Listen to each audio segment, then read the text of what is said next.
And what we're going to learn today is how to mix it up, how to have that fight, because they dropped some really good information about how to have that argument. Good, let's hear it. Cause you are the best thing that's ever happened to me. And I loved the dramatic exit. There's nothing I craved more than, like, the first year you're working Look, at I your look kinks. so confused. I loved it. Right. We'd get in a fight, because we would fight a lot, and I'd yell something, then I'd slam the bedroom door, then I'd slam the front door, then I'd get in my car, and then I'd skid out the driveway, and then I'd just go sit around the corner in my... Now that's you. I do not slam doors. Do I slam doors? No, I have a different form. Like, you're the one who, on the phone, and you love the dramatic hang up. Can you hang up dramatically? Yes, it's can. literally click. And you do it. You know you do the power move on the hang up. You're the one who's like, oh yeah, well, and you're an idiot.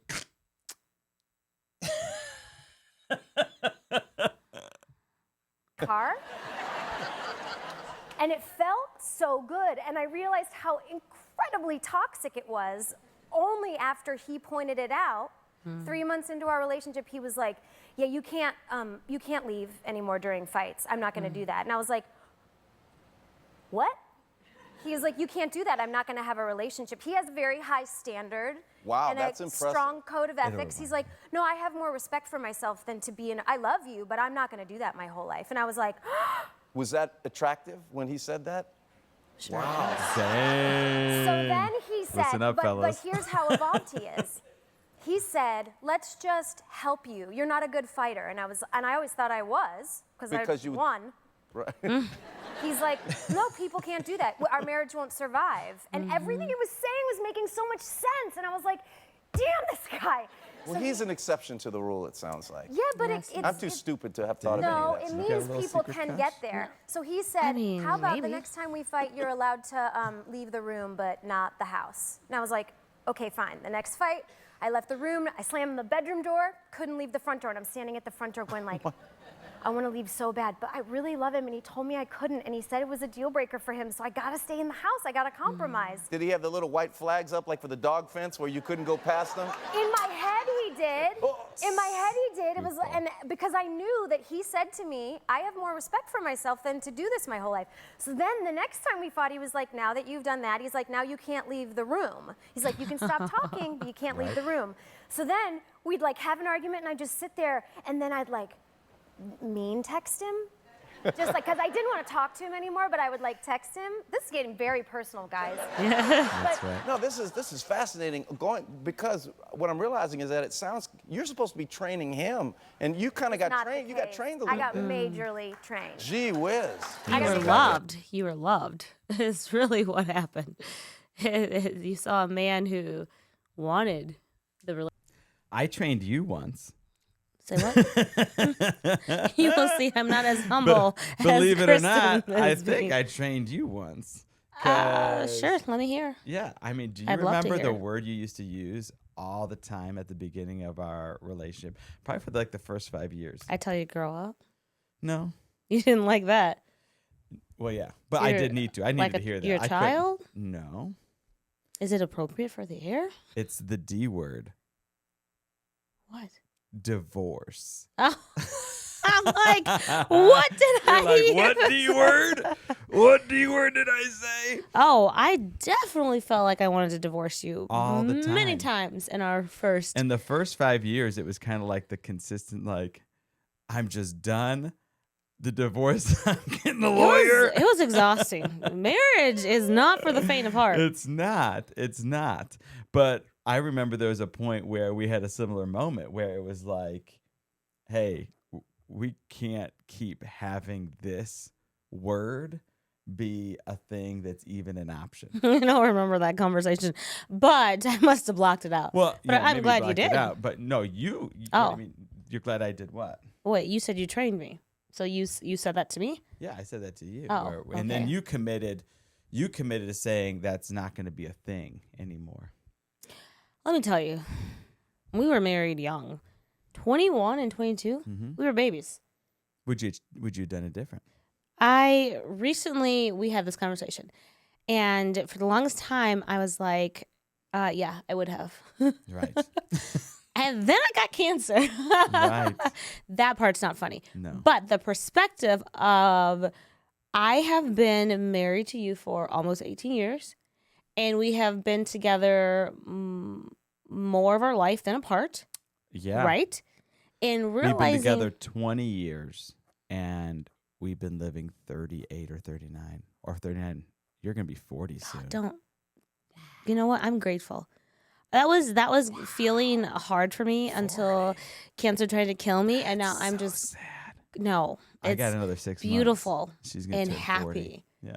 Anyway, so I told you recently that I would do it all over again if I... With this, please hit the like button and hit the subscribe button. We appreciate those likes and subscribes.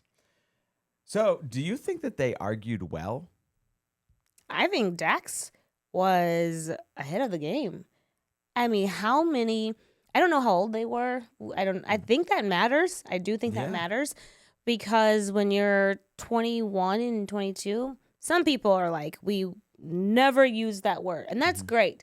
But I also think that if you're a little bit older, you have some insight into, hey, this is a storm we're going through, but because of our love for each other, we can weather it. That's right?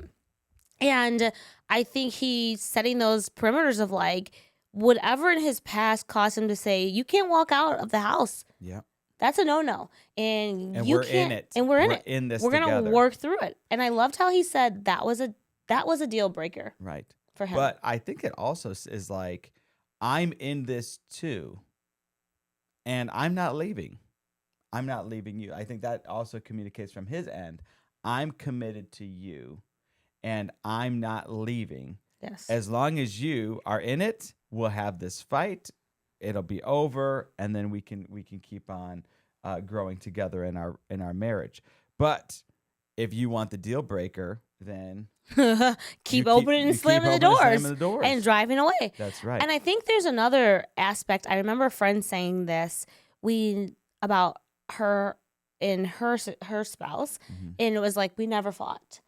And I was like, what would that be like? I don't never know. Fought. But she said to me, I think that was part of the problem, that there is value in learning to fight well. Well, and the big thing that she acknowledged was she thought that she was a good fighter because she was aiming to win. Yeah. So in our relationship, you would be the person who aims to win, and I'm the person who never aims to fight. Right? Like I'm the one, hero. No, I'm the villain. No. That doesn't make you. I say my issue is the bigger one, because I'm the one who's like, I don't even want to have the discussion. I'd rather just, like, if you kept on slamming doors, I'd be like, fine, I don't need to, like, go there. I'd do whatever I could to not even have an argument. And then if there was an argument, I do the first thing that I could do to get out of it instead of actually solving it. Yeah. You see that? Bro, I'm the guy who sweeps it under the rug and acts as though it's not there. But that is an issue, because then your rug's filthy. And you got a lot of nasty stuff growing under there. And then pretty soon, it's too big. Nobody it's too wants big a of a filthy mess. rug. It's too big of a mess to actually clean up. Whereas you're the one who's like, we got to communicate, because that's how I was raised. That's and right. I think your family was a little bit more like, we don't talk about those things. We That's just right. kind of move forward.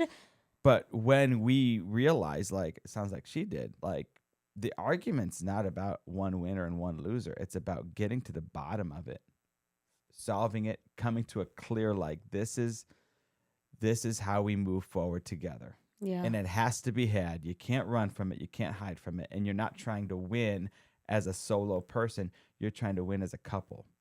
And reframing it and saying, the win actually is when we both stay in this room, we finish this fight, we get to the bottom of something, that we look at each other and say, you know what?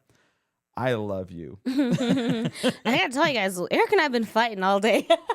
All day. So the irony of you picking this is hilarious, because before we even got into the podcast today, he looks at me and he's like, just so you know, I love you.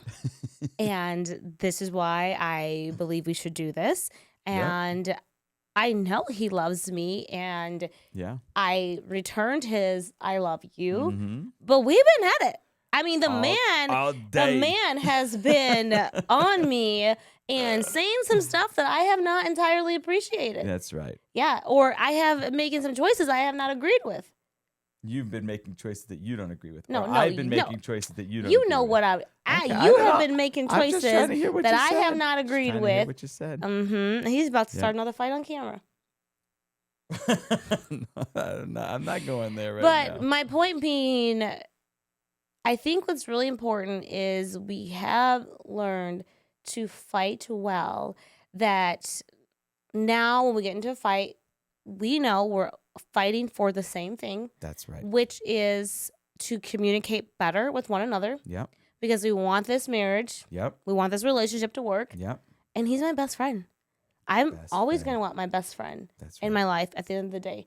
No matter how dumb or mean or whatever I've been, or if I disagree with something he's done, we have to figure it out because we want to stay in each other's lives. We want to move forward in a healthy way, in a loving way. And I know he loves me. And I believe you know that I love you. I sure do. And so I think learning these values of like what Dax is saying is if we want to stay together, we are going to have to find a better path forward. And I will tell you, as someone, my mom will tell me this all the time, like my words bite, right? And, I used to, especially when I first married, because Eric wasn't going to fight, right? He was going to sweep under the rug. I would take my words and I would just I would order them. So there was like dagger, dagger, dagger, dagger, dagger, right? So it would just be, brutal. Trying to hurt me. And hurtful. Trying to hurt my feelings. I know. But I didn't have feelings, so. Yeah, so it was just, on I was just a jerk for no reason, like a wounded dog, right? But, so I think that I've learned, I hope, to be not perfect, but I'm a lot better about that. And I think sometimes fighting can just also mean just shutting up. Like you don't even need to say anything.